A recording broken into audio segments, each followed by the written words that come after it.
All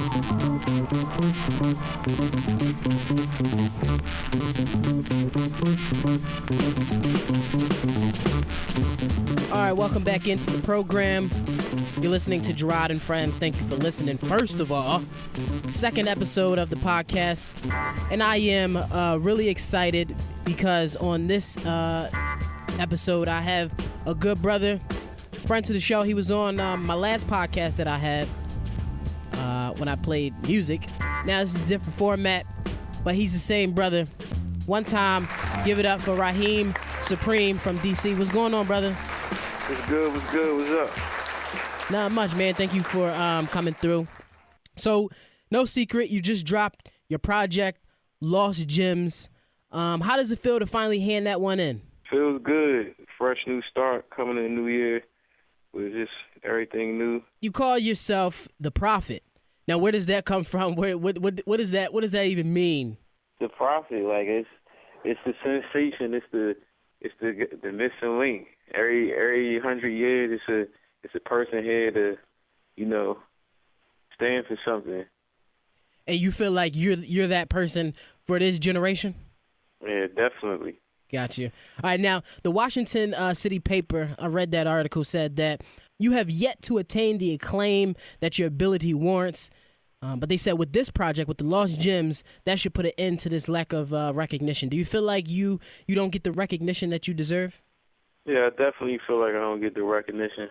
Basically, I don't know, I guess until I get the proper, push, the super duper machine behind me, until then it's going to be, step by step with the, process of me getting to that, out there on a mainstream level or on a level as far as in the forefront for everybody to know who I am and recognize my music. Absolutely. So how is Lost Gemz different from your last body of work, your last mixtape that you put out? Lost Gemz is more, it's songs, like, formatted songs versus the old mixtape where I was like, my first ever mixtape, my introduction to the game, where I'm like, that was my first time in the studio and making songs as far as rapping. So, like, my verses are longer and different from the first one. Like, the first one was like 40-bar verses, and then this one is like 16, more put together. The songs are put together more, proper. Is that more of a challenge to you? Because you are a natural spitter. People can go check out the interview that we did last time with the freestyle. Is that more challenging you, putting together verses and hooks and kind of stuff like that, or is it just come natural? It's natural. I'm a natural as far as recording and writing. Do you feel like you slept on sometimes? Like people don't really, give you your just due? Definitely. We in a generation where the attention spans and all that type of stuff is totally different. And I think in my area, I don't know if I'm speaking for every other area, when you're not affiliated with somebody that's trendy or big, it's a little bit harder to get, people to pay attention that aren't into, people like you and other people, they want to hear somebody or discover somebody first. Right. But you got the other half that's kind of like only on to mainstream people, and they will only pay attention if you're affiliated with somebody big for them to pay attention to you. Absolutely. Now, is it hard? Did you figure out the formula yet for putting out music? Because, in my opinion, a single might be hot for a day or two on the internet, and then, either another artist drops something or that artist just follows it up really quick. So did you figure out the formula yet for to get a body of work or a single or a song or whatever to just stick in people's mind for a period of time? I mean, as far as the internet wise, I don't know exactly what the formula is, because like anything is no limit to it. The only formula I pretty much got down pack is, my particular direction and sound where I want to take my music. Who has been influential to you in your life that really shapes who you are, molds who you are, your sound, and all that? Definitely my father. Just off of his reputation, you know, even though he was in the streets real hard, he made sure his family was good. He made sure everybody was straight. You know, my sister that passed away that had cancer, she never let anything get to her. You know how some people, any little thing is they use for excuse or let it get to them, and then they just give up on everything. So me seeing that kind of pushed me and helped me to find myself and figure out what I want to do and how I should approach everything with the right mindset. And musically, who did you grow up on?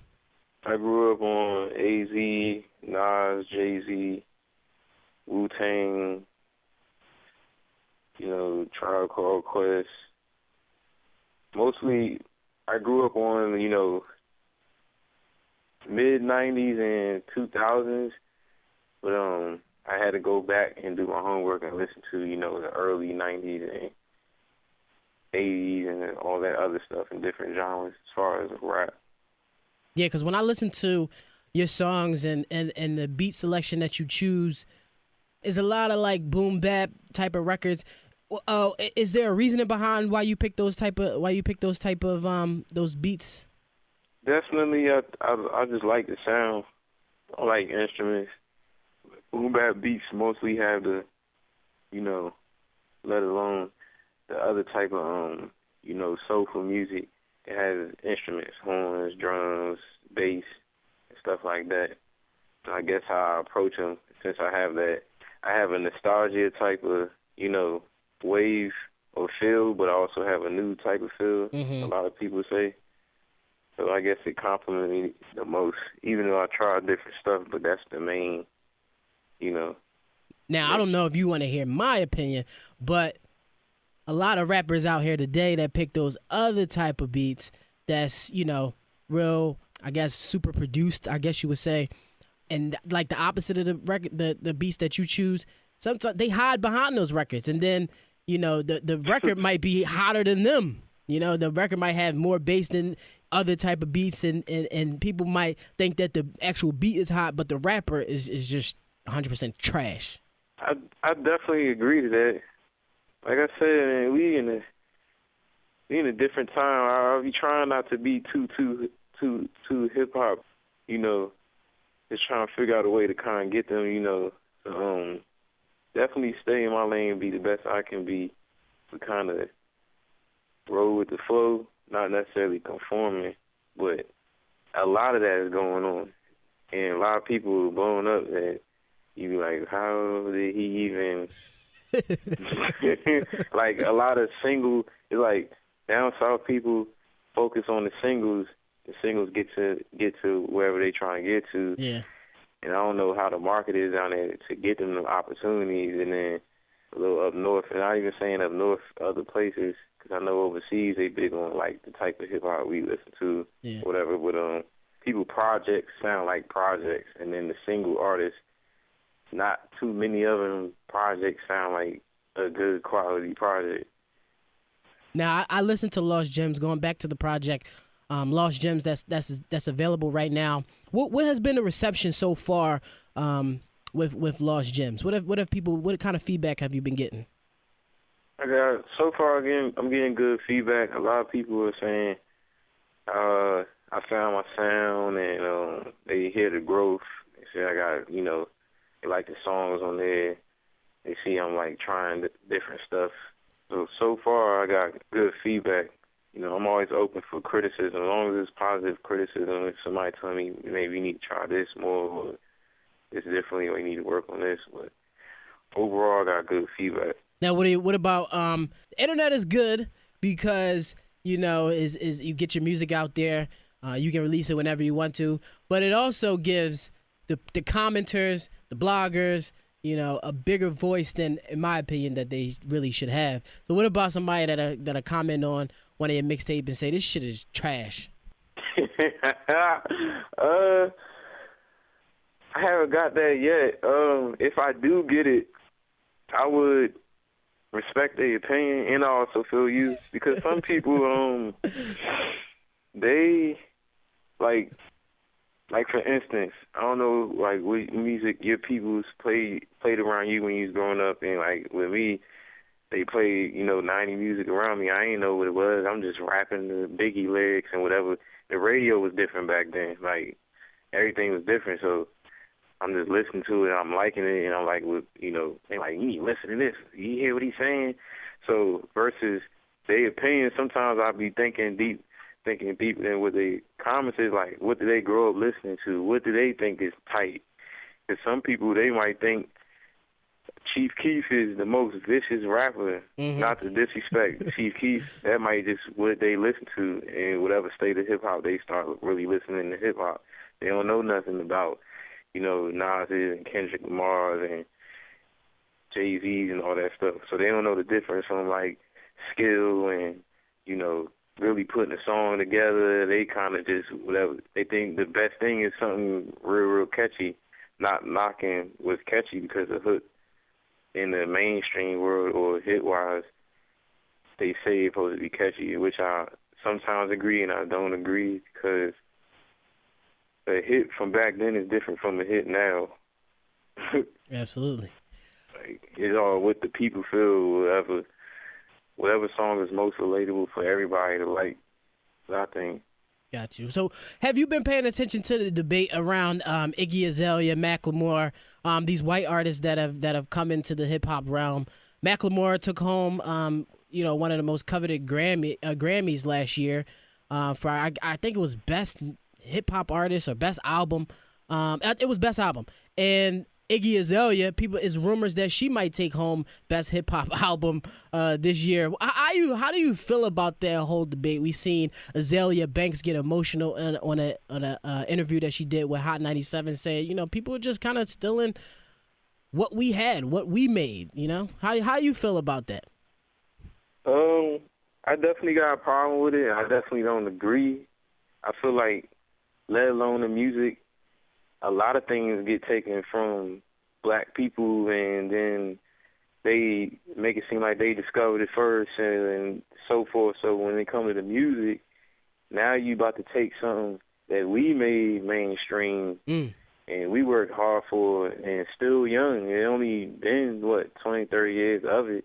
And now you trying to capitalize and make the stars, not even the people that created the situation, not to try to get too, ethnic with it, but let's be honest here. Like, you about to give a Grammy to somebody that listen to some of her songs. I don't like to, from an artist standpoint, talk about other people's music, but I don't like it. Like, and I definitely don't think it deserves a Grammy because you about to give her a Grammy. Why you give prior rappers that's not even, I don't even want to take it there, but I don't know. I just don't agree to it. It's just, it's real obvious. Like, we having a problem monetizing everything, so it's kind of like they trying to put them at the top end, monetize and make a profit off of it. But hey, it's easier to market a Macklemore. It's easier to market an Iggy Azalea and put them on the shelves, Right. But it's just, you really gonna make it seem like people are really buying this and saying this is a something that's marking history and Grammy worthy just because you feel like they more marketable? Right. We still trying to figure that one out. But back to Lost Gems. That's speaking of on the shelves. That's on the shelves right now. You can go get that. First of all, where can people listen to that? Where can people go and download that? You can get it on Mediafire, which you can find in my tweets if you follow me on Rahiem Supreme, Rahiem Supreme on Twitter, and Spin Realer app with all the mixtapes. Just type in Rahiem Supreme, you'll see it in there. On SoundCloud, and then it'll be on my website probably in a few days. Mm-hmm. Back to the project Lost Gems. Now, one thing since I've known you, and I've always enjoyed, and I can't wait till you drop music, is your videos. And your videos always have a message, and it's always shot in an artistic way. Do you plan on putting some videos out right now for Lost Gems? I know you just dropped a video. Do you plan on following that up with anything? Yeah, I definitely will be dropping probably another video too from off of that project, and probably drop a few more videos, maybe some documentaries, and little short films, freestyles. All right. In the Washington City paper, they said that you speak a lot on what you have to really look deep into, like don't believe messages for face value. Is there an overall theme for the entire Lost Gems project? What did you want to get across in this body of work? Most of all, my story and me, so they can understand me a little bit more. Mm-hmm. So having them type of topics, I mean, they just came out like that because I guess that's what's on my mind. That's what I'm gonna create for the future, for the youth, for the people that might become bigger than me. Not even just music, just be anything. Like as far as they could be the next president, the next activist or whatever. Pretty much give them insight. So while they listening to all the other stuff, not to knock that, when they listen to my music, they would think deeper. They would be deeper thinkers and think out of the box a little bit more. Because on my intro, I'm already stating, stuff about where I'm from, and I'm representing, for myself and, different situations. So for somebody that's, younger, kind of, the kids are smarter nowadays and catch on a little quicker. So I think I'm definitely doing them a favor if they do listen to my project, because then they'll, think a little bit more on point. Right. A better direction.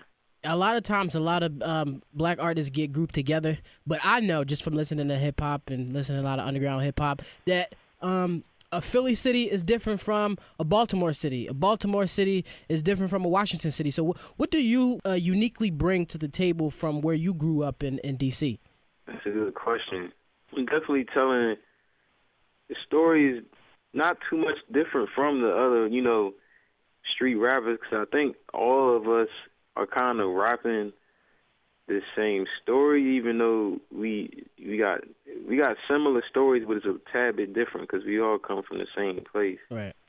But I don't know. That's a hard question. I mean, I definitely sound different from any other DC artist because right now it's a lot of the people that's popping in our area. Like other than Wale, is going to be the trap rappers, and I'm not saying I'm the only soulful person or intellectual type of artist. I don't know. That's a good question. All right, I'll let you think on that one.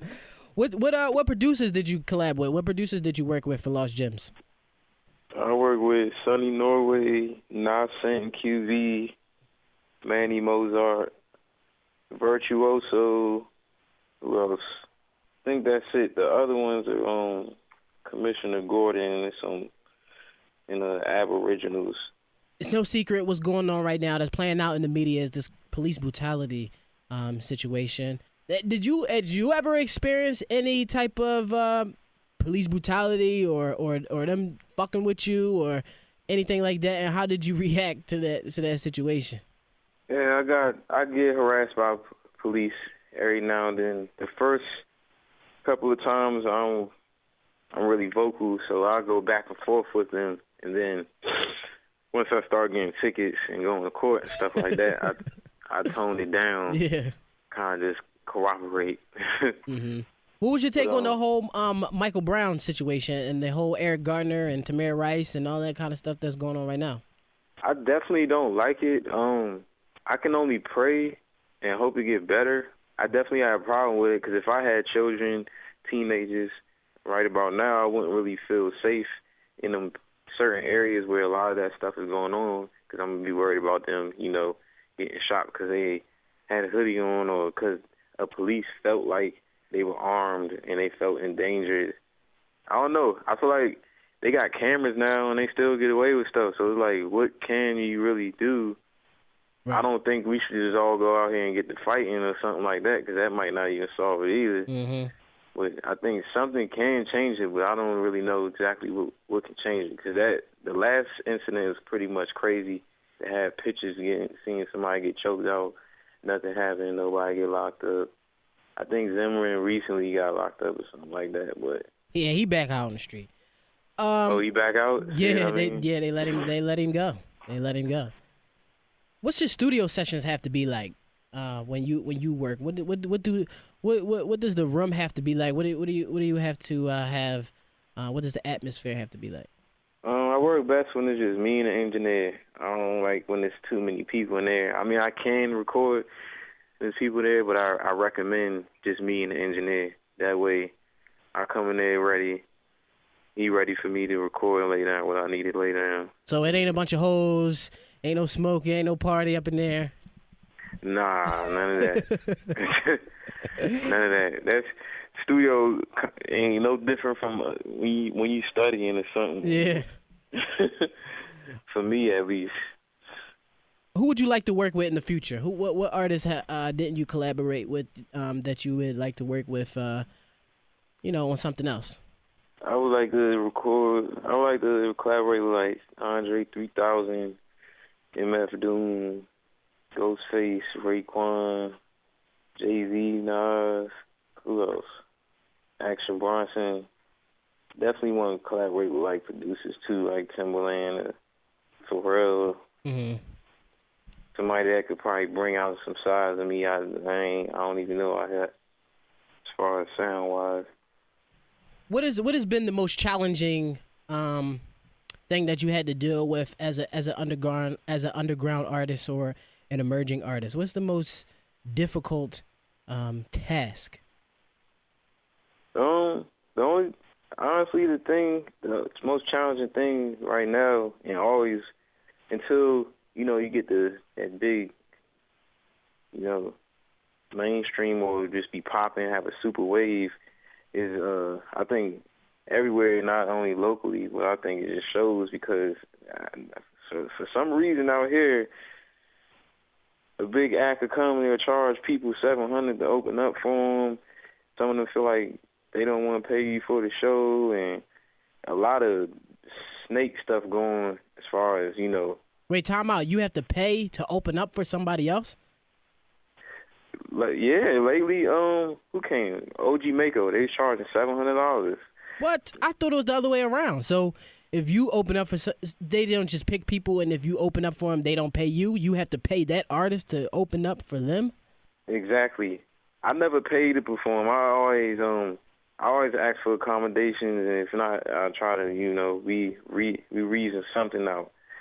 I'll just tell them, I'm like, I spend money on videos, thousands, recording and getting CDs and all this stuff. Like, yeah, y'all gonna have to respect and understand.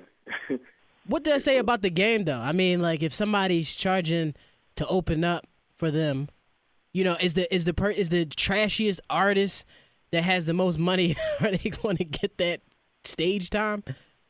I mean, you see it happening now with the game in general.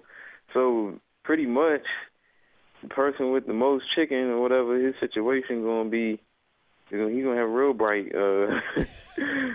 bargain of the deal. Oh, those world star hip-hop artists, huh? Right.